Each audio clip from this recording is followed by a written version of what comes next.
Hello friends, मैं doctor Dwarka. दोस्तों, आज हम बात करेंगे मैनिपुलेशन इन रिलेशनशिप। क्या आपका पार्टनर या आपका बॉयफ्रेंड आपके इस रिलेशनशिप को मैनिपुलेट कर रहा है? वो मैनिपुलेटर की तरह बिहेव करने लगा है, या कहें कि वो आपके इस रिश्ते में हेराफेरी करने लगा है, तो ये स्थिति मैनिपुलेशन की है। और ये डार्क साइकोलॉजी के अंतर्गत आती है, और डार्क साइकोलॉजी को हमने प्रीवियस वीडियो में स्टडी की थी।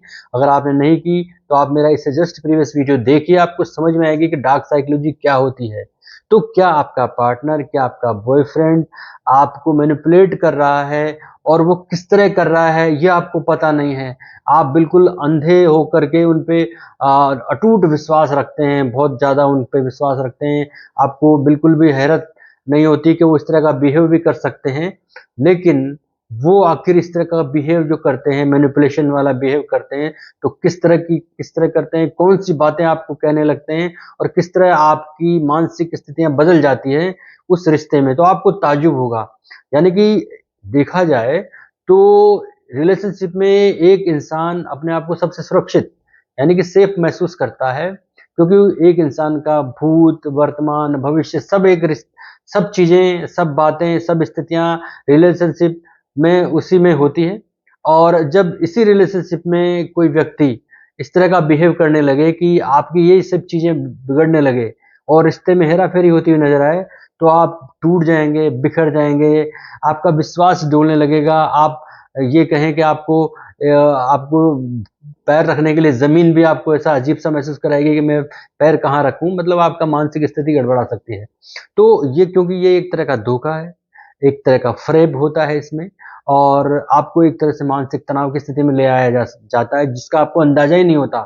तो ये स्थिति केवल आपके पार्टनर, आपके बॉयफ्रेंड के द्वारा की जाती है, तो आप बहुत ज़्यादा टूट जाते हैं, बिखर जाते हैं, परेशान हो जाते हैं। तो एक ये, क्योंकि जब आपको ये एहसास होता है कि ये मेरा जो ख़ास रिलेशनशिप में जिसके साथ मैं जी रही हूँ, जिसके साथ मेरा भूत, वर्तमान, भविष्य जुड़ा हुआ है, और वही एक चालाक, धूर्त, मक्कार इंसान के तरह मेरे से बिहेव कर रहा है, और मुझे अंदाज़ा नहीं होने दे रहा, और मैं इसको बहुत प्यार कर रही हूँ, बहुत एहसास कर रही हूँ या कर रहा हूँ। तो ये स्थिति बहुत क्रिटिकल हो जाती है, क्योंकि ऐसी स्थिति में आप में बहुत अधिक तनाव हो सकता है, आप स्ट्रेस में आ सकते हैं, और भी मानसिक प्रॉब्लम आपको हो सकती है, और जितनी भी आपके साथ परेशानियाँ होती हैं, उन सब का मूल कारण ही वो व्यक्ति हो जाता है। तो ये इस तरह की स्थितियाँ आ जाती है मैनिपुलेशन के अंतर्गत। तो ये मैनिपुलेशन किस तरीके से एक व्यक्ति करता है, ये आपको पता होना चाहिए, एक महिला को पता होना चाहिए, एक पुरुष को पता होना चाहिए, क्योंकि ये दोनों तरफ से किया जा सकता है। तो रिश्तों को मैनिपुलेट करने वाले जो लोग होते हैं, वो बेहद शांत तरीके से डार्क साइकोलॉजी का यूज़ करते हुए, और बहुत ही शातिराना ढंग से ये करते हैं। वो बेहद प्यार दिखाते हैं, भरोसा दिखाते हैं, अपनापन दिखाते हैं, आप पे जान छिड़कते हैं, लेकिन उनका जो मूल उद्देश्य है, उसका आपको अंदाज़ा नहीं लगता, और वो मैनिपुलेट करने की पूरी-पूरी कोशिश में लगे रहते हैं। और एक स्थिति ऐसी आती है कि आप गैसलाइटिंग का शिकार हो जाते हैं, आप बहुत मानसिक दबाव में आ जाते हैं, तनाव में आ जाते हैं, आपको अंदाज़ा नहीं लगता कि आपके साथ ये स्थितियाँ क्यों होती है, क्यों हो रही है, और आपका आगे क्या होगा। इसलिए आपको कुछ खास ट्रिक्स का ध्यान होना चाहिए कि रिश्तों को जब मैनिपुलेट किया जाता है, चाहे पार्टनर के द्वारा, चाहे बॉयफ्रेंड के द्वारा, तो वो क्या बोलते हैं, आपके साथ कौन-सी बातें करने लगते हैं, ये खास बातें आपको ध्यान होनी चाहिए। तो दोस्तों, इसी क्रम में मैं आपको बताऊँगा। नंबर 1, वो आपको जनरली बोलेंगे, मेरे इस व्यवहार का, इस बिहेवियर का मूल कारण तुम हो। अपनी महिला पार्टनर को कहेगा, या महिला पार्टनर अपने पुरुष पार्टनर को भी कह सकती है, लेकिन जनरली ये महिलाओं के साथ ज़्यादा होता है इस तरह का। तो मेरे इस व्यवहार का मूल कारण तुम हो, या तुम्हारी वजह से मैं ऐसा हो गया। अगर आपका पार्टनर आपसे ये स्टेटमेंट कहता है, ये लाइन कहता है, और अक्सर कहने लगता है, तो ये मान लीजिए कि वो आपके रिश्ते को मैनिपुलेट कर रहा है, रिश्ते में हेरा-फेरी कर रहा है, और ये सबसे कॉमन बात है, सबसे खतरनाक बात है, डेंजरस है, और मैनिपुलेटर्स जनरली ऐसा कहते हैं। वो अपने खराब व्यवहार की सारी ज़िम्मेदारी आप पर डाल देते हैं, अपना सारा जो भी दोष नज़र आता है, वो आप पर मढ़ देते हैं। और जैसे मान लीजिए, एक एग्ज़ाम्पल के थ्रू देखें कि आपने उनको कॉल किया, उन्होंने कॉल पिक नहीं की, तो शाम को जब आप घर गए और आपने पूछा कि भाई मैंने कॉल भी किया था, तो वो दोष आपको डाल देंगे कि सुबह जाते वक्त तुमने मूड खराब कर दिया, तो मैं कॉल क्यों उठाता, मेरा मूड ऑलरेडी खराब था। या फिर आप ये मानिए कि किसी पार्टी में हैं और आप किसी व्यक्ति से मेल जो है वहाँ पार्टिसिपेट करने वाले व्यक्ति से बात करने लगे हैं, तो वो भी किसी और महिलाओं के ग्रुप में जाएगा और वहाँ फ्लर्टिंग करने लगेगा, और जब आपको बुरा लगेगा और आप डिस्कस करेंगे इस पार्टी के बाद, तो वो आपको ये सफाई देगा कि तुम भी तो उस व्यक्ति के साथ बातें कर रही थी, तो थोड़ा सा मैंने फ्लर्ट कर लिया। यानी कि वो सारा दोस्त आप पर मरने की पूरी कोशिश करेगा। ये खास बात ध्यान रखिएगा। तो नंबर 1 जो मैं बता रहा हूँ, अगेन बता रहा हूँ, रिपीट कर रहा हूँ कि मेरे इस व्यवहार का मूल कारण आप हो या आपकी वजह से मैं इस तरह का व्यवहार कर रहा हूँ। नंबर 2, तुम आजकल बहुत ज्यादा ओवर रिएक्ट करने लगे हो। तुम आजकल बहुत ज्यादा ओवर रिएक्ट करने लगे हो।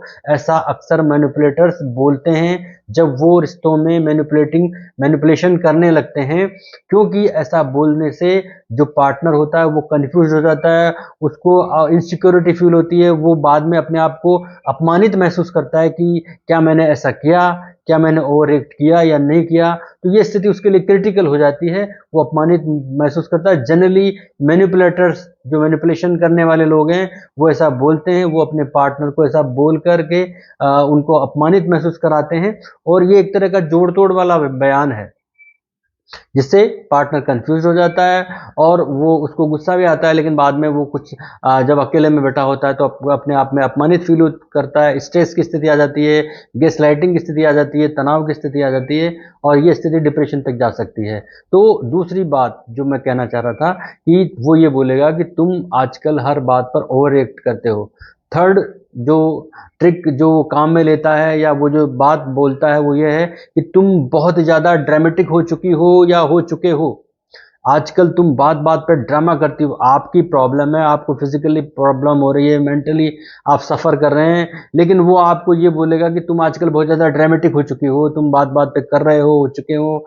तो ये आपकी तकलीफ को वो तकलीफ नहीं मानेगा, बल्कि वो उसको ड्रामा बताएगा, और इस तरह वो आपको मैनिपुलेट करेगा। आप खुद भी कंफ्यूज करने लगेंगे, अपने आप पर कंफ्यूज होंगे, सेल्फ डाउट की स्थिति आप पे हो जाएगी कि क्या मैं वास्तव में जो है ड्रामा जैसी स्थिति दिख रही है, या मैं वास्तव में परेशान हूँ। आप अकेले में अपने आप पे शक करेंगे, अपने आप को डाउट करने लगेंगे। तो ये स्थिति आपके व्यवहार पर भी सवाल उठा देगी कि क्या आप जानबूझ के कर रहे हैं या रियल में आप ऐसा हैं। तो आप अपने आप पे सेल्फ डाउट की स्थिति में आ जाएंगे, और वो नाराज होगा। वो ऐसा बोलेगा ही नहीं, वो आपको बोलेगा कि आजकल तुम बहुत ज़्यादा ड्रामेटिक हो रही हो। मतलब वो आप पर जो है ड्रामा क्वीन होने का तो टैग लगा ही रहा है, साथ में वो आपसे नाराज़गी और जाहिर कर रहा है कि तुमको ये नाराज़गी दिखाने की ज़रूरत नहीं है, तुम बेकार मुझे परेशान करने के लिए ये ड्रामेटिक सिचुएशंस पैदा करती हो। वो कई बार आपको पागल भी कह सकता है। तो ये तीसरी ट्रिक वो काम में लेता है। फोर्थ में जो ट्रिक ली जाती है वो ये है कि मैं तुमसे बात ज़्यादा नहीं करना चाहता। गलती उसकी है, बात वो नहीं करना चाह रहा। यानी कि गलती उसकी है, उसको सॉरी कहना चाहिए, बात करनी चाहिए और बहुत सारी चीज़ें करनी चाहिए, लेकिन वो नहीं कर रहा। वो तो यही कह रहा है कि मेरा तुमसे बात करने का मन ही नहीं कर रहा। तो एक रिलेशनशिप में जब ये चीज़ें बोली जाती है, तो ये जो स्टेटमेंट है अपने आप में बहुत ही संवेदनशील है, बहुत ही खतरनाक है, डेंजरस है, टॉक्सिक स्टेटमेंट है। और वो ऐसा बोल करके अपनी गलतियों से तो बचता ही है, लेकिन वो डोमिनेंट होने का प्रयास करता है। सबसे बड़ी बात है कि वो गलतियों से बच भी जाता है और आप पर डोमिनेंट हो जाता है। तो इस तरह वो मैनिपुलेट करता है रिश्तों को और डार्क साइकोलॉजी का काम में लेता है, और आप डाउट करते रह जाते हैं कि क्या सच में मेरे से कोई गलती हुई है, या मैं कहीं न कहीं मेरी फ़ॉल्ट है, या मैं कोई न कोई मुझसे कमी रह रही है मेरी बातों में, मेरे कार्यों में, मेरे व्यवहार में। तो आप मैनिपुलेट होने की स्थिति में आ जाएँगे और आप उस रिश्ते में मैनिपुलेशन की स्थिति में चले जाएँगे। एंड 5 जो ट्रिक लेगा या जो बात बोलेगा, वो ये बोलेगा कि मैं आपके पास्ट को याद करूँ, तो आज मैं आपसे बात नहीं करूँ। यानी कि वो आपके पास्ट को याद करेगा, आपके पास्ट में शायद कुछ गलतियाँ हों, कमियाँ हों, जिसका उसको डिस्कस नहीं करना चाहिए, लेकिन वो आपको रिकॉल कराएगा, ताकि आप अपनी गलतियों पर थोड़ा महसूस करें कि भाई हाँ, मुझसे पास्ट में कुछ कमियाँ रही हैं, कुछ गलतियाँ रही हैं, और वो ये बताने के कोशिश करेगा कि बहुत सारी गलतियाँ पास्ट में आपसे हो गई, लेकिन आपको मैंने फिर भी भरोसा किया आप पे, आपको प्यार दिया, आपके साथ रिलेशनशिप रखा। यानी कि वो अपनी गलती को ओवरऑल छुपा लेगा और आप पर अपनी दोष मढ़ देगा और अपने प्यार और भरोसे का एहसान आप पर जताएगा। इस तरह वो इन रिश्तों को मैनिपुलेट करेगा और ओवरऑल ये रिश्ता बहुत ही टॉक्सिक हो जाएगा। आप पर वो एहसान की गठरी की तरह बंधा रहेगा, आपको वो मनचाहे जैसा कार्य कराएगा, आपको वो तनाव की स्थिति में ले आएगा। तो ये जो 5 बातें हैं, नंबर 1 मेरे इस व्यवहार का कारण तुम हो, तुम्हारी वजह से ऐसा हो गया। नंबर 2 तुम हर बात पर ओवर रिएक्ट करने लगे हो। नंबर 3 तुम बहुत ज़्यादा ड्रामेटिक हो गए हो। नंबर 4 मैं तुमसे बात करना ही नहीं चाहता। नंबर 5 आपके पास्ट को देखूं तो मैं आपसे मेरी रिलेशन न के बराबर रहता।